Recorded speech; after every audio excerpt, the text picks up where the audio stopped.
안녕하세요. 영국 런던에 있는 이건입니다.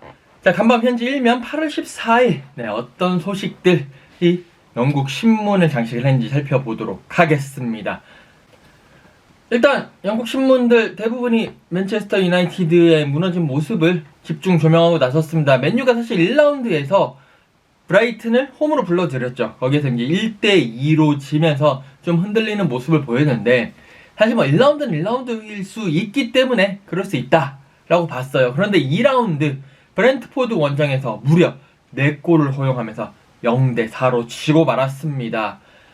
정말 맨유가 2전 2패 사상 첫 꼴찌를 차지했고요. 꼴찌로 내려앉았습니다. 그러니까 프리미어리그 출범 이후에 맨유가 강등권도 아니고 22 꼴찌를 기록한 것은 이번이 처음입니다.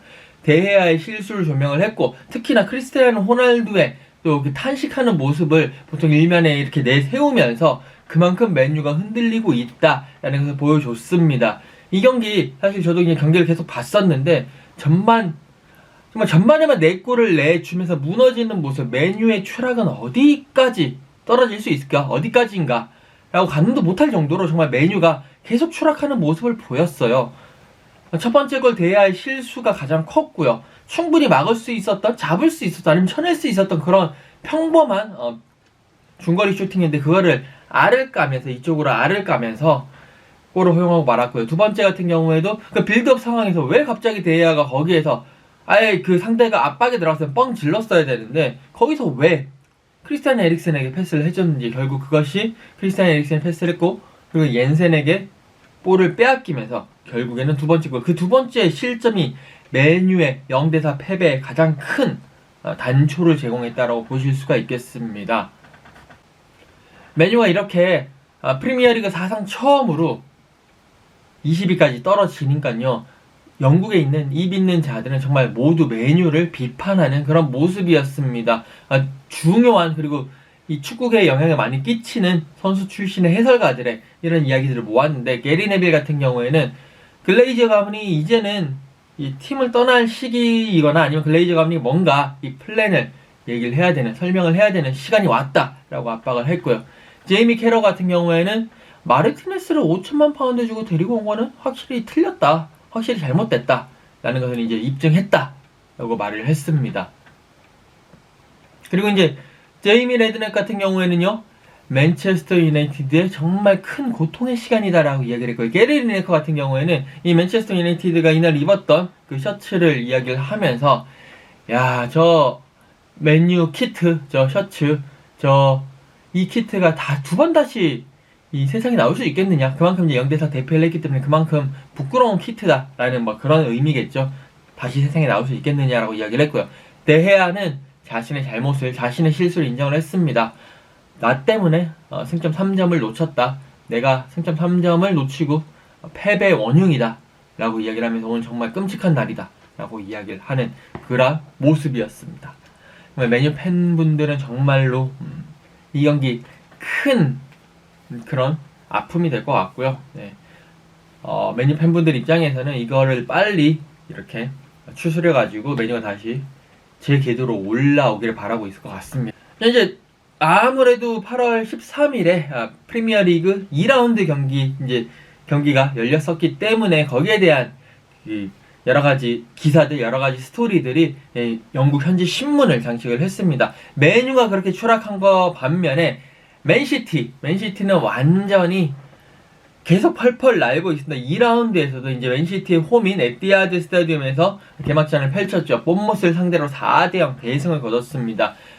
이 신문 같은 경우에는 그 옆에 맨유의 추락 바로 옆에 이 맨시티의 대승을 같은 이렇게 면에 딱 대비되게 이렇게 편집을 했습니다. 그러면서 맨시티의 대승을 좀 더 부각시키는 그런 모습이었는데요. KDB, 케빈 더브라이너의 정말 클래스를 보여줬던 이 본머스전이었습니다. 1골 1도움을 기록을 했는데, 특히 케빈 더브라이너의 이 골, 정말 대단했습니다. 보디 페인팅을 하면서 상대 수비를 흔들고 난 다음에 바로 거기서 아웃프론트로, 오른발 아웃프론트로 이렇게 감아차는, 정말 이거는 개인적인 능력이 정말 최고치에 이르렀다라고 밖에 말씀을 드릴 수 없다라는 거, 정말 대단한 골이었고요. 맨체스터 시티가 혼란 영입한 이후에 팀 전체가 정말 전체적으로 발전하고 있다는 것을 확실히 보여준, 물론 상대가 승격팀인 본머스였긴 했습니다만 단순히 본머스여서 그런 것이 아니라 정말 전체적으로 팀의 컨디션이 제 궤도 정말 최고점에 올랐다는 것을 보여주고 있다라고 이 신문들, 이 많은 매체들이 그렇게 이야기를 하고 있습니다. 자, 그리고 아스널 이야기가 빠질 수 없을 것 같습니다. 어제 이제 아스널이 4대2로 레스터시티를 격파를 했는데요.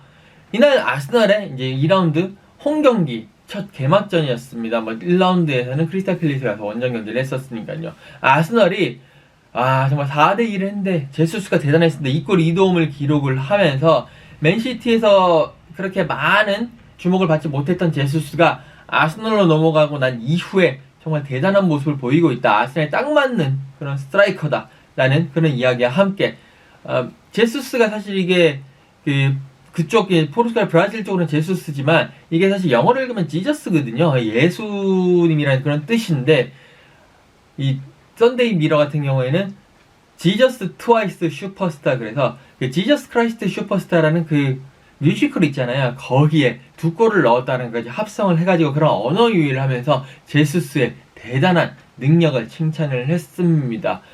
아스널을 구원해줄 수 있는 그런 지저스다. 네, 그런 예수다. 라고 제수스를 그만큼 제수스에서 찬사를 아끼지 않았습니다. 그만큼 제수스가 그동안 맨시티에서는 개인적으로 보면 물론 이제 많은 우승을 하긴 했었지만 좀 더 주전으로서 뛰고 싶었던 그런 마음이 분명히 있었을 거거든요. 그거를 아스널에 와서 초반에 정말 자신의 그런 갈증을 제대로 해소하는 그런 모습을 보이고 있습니다. 과연 아스널이 또 얼마만큼 더 올라갈 수 있을지, 제수스가 얼마만큼 더 좋은 모습을 보일 수 있을지 계속 지켜봐야 될 것 같습니다. 자, 마지막으로 황희찬 선수의 모습이 이렇게 신문을 장식을 해서 잠깐 가져와 봤습니다. 울버햄튼과 풀럼의 경기인데요. 0대0으로 비겼죠. 황희찬 선수가 선발 원톱으로 출전해서 좋은 슈팅도 하고 활발한 모습을 보였습니다만 이제 초반에 전반부 한 중반까지 그런 모습을 보였다가 후반부에는 이 풀럼에게 밀리면서 볼도 많이 공격을 못 받으면서 좀 아쉬운 모습. 이게 황희찬 선수의 잘못은 아닌 것 같아요. 울버햄튼 전체에 좀 아쉬운 모습들을 보였고, 울버햄튼은 황희찬 선수뿐만이 아니라 네투라든지 포덴스라든지 이런 선수들, 또 게레로라든지 이런 선수들이 모두가 전체적으로 공격력에서 부진한 모습을 보였었고요. 많은 찬스를 잡았습니다만 결정력이 있어서 아쉬운 모습을 보였습니다. 그리고 이제 울버햄튼의 골키퍼인 조세사 선수가 미트로비치의 PK를 선방해내는 모습, 그거 덕분에 결국 울버햄튼은 지지 않고 소중한 승점 1점을 챙겼다라는 거, 그런 말씀을 드리고요. 여기서는 이제 황희찬 선수의 헤딩이 상대 수비수에 걸리는 모습이었는데 이 사진이 이 신문 입장에서 상당히 인상적이었나봐요. 그러면서 저 사진을 이렇게 딱 박으면서 황희찬 선수가 또 이 영국 신문을 장식하는 그런 모습이 있어서 한번 들고 나와봤습니다. 자, 지금까지 간밤 현지 일면 8월 14일자였고요. 저는 또 내일 8월 15일 광복절에 또 뵙도록 하겠습니다. 여러분들 감사합니다.